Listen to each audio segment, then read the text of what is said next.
One of the main things we are seeing now in marketing yourself or your company online is to do little promotional clips, anywhere from a minute to 2 minutes. Put them on your website, put them on social media, put them onto TubeMogul, put them onto YouTube, put them in your signature line so people can personally connect with the person that they're connecting with on an email basis, and now that they're establishing a personal relationship. There are lots of different ways that these things can be used. Most important, put thought into it before you actually do it. Sit down, map it out, draw an outline, create a storyboard of sorts, and know what you're going to do and how you're going to market it. Next, buy a professional camera. 3-chip is usually the best way to go. You can get by with a single chip, but then again, it's going to be grainier if you ever want to upload to a plasma screen or anything that might be a little bit more full resolution. Always use a tripod. Make sure you're framing yourself, have a steady shot. You have a little bit of buffer above your head. You have a little bit of buffer to your sides. You're always doing the rule of thirds on the screen. Right now I'll show you what a rule of thirds is.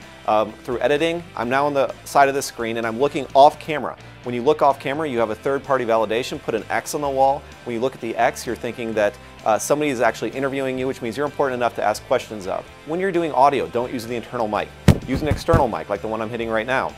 That's going to give you a much better audio connection. You're not going to hear the ambient noise, the kids in the background, the air conditioner. You have a much more succinct and clear signal, and it sounds much more professional. It's always important to remember that people do business with people that they like. So what you don't want to do is look directly at them and feel like you're doing a hard sell. You want to be looking off camera, like I mentioned before. By looking directly at the camera, it's like you're telling them about yourself versus giving yourself third-party validation that I talked about earlier. If you don't have a professional camera, you can always use it like a flip camera or a webcam. Those always work, but just remember that they're going to be more grainy. It's not the highest resolution possible, and the lighting tends to be a little bit rough with them. Speaking of lighting, make sure you have adequate lighting. Right now I'm in a professional studio. I've got light in front of me.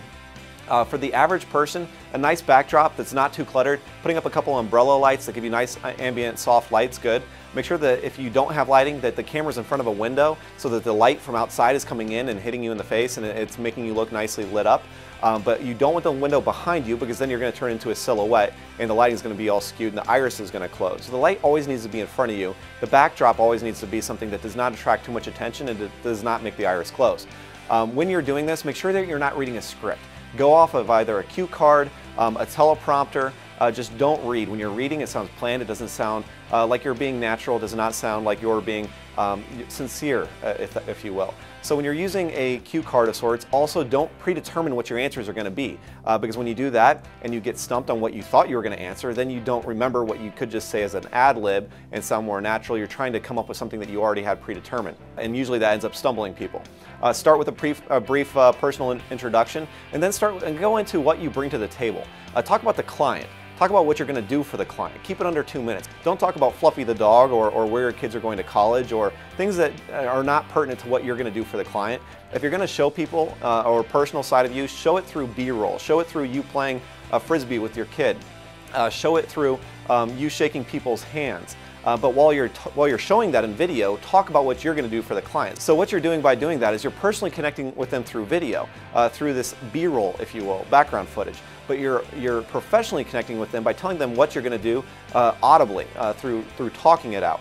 Practice your presentation a few times. Record multiple sessions, so if one doesn't work out, you have a few others to pick from. And remember, be authentic and personable. Does not have to be technically flawless. You also need to either hire a professional to edit it together. A professional can shoot it as well, or you can pick up many different software programs on the internet, from Final Cut Pro to Movie Maker. And once you're done with it, again, market the heck out of it. YouTube, social media, email signature line, your website, everything you can possibly think of to get it out there and get it viral. This is Steven Schweikert signing off for the V-Screen vlog. Join me next time. Until then, good luck.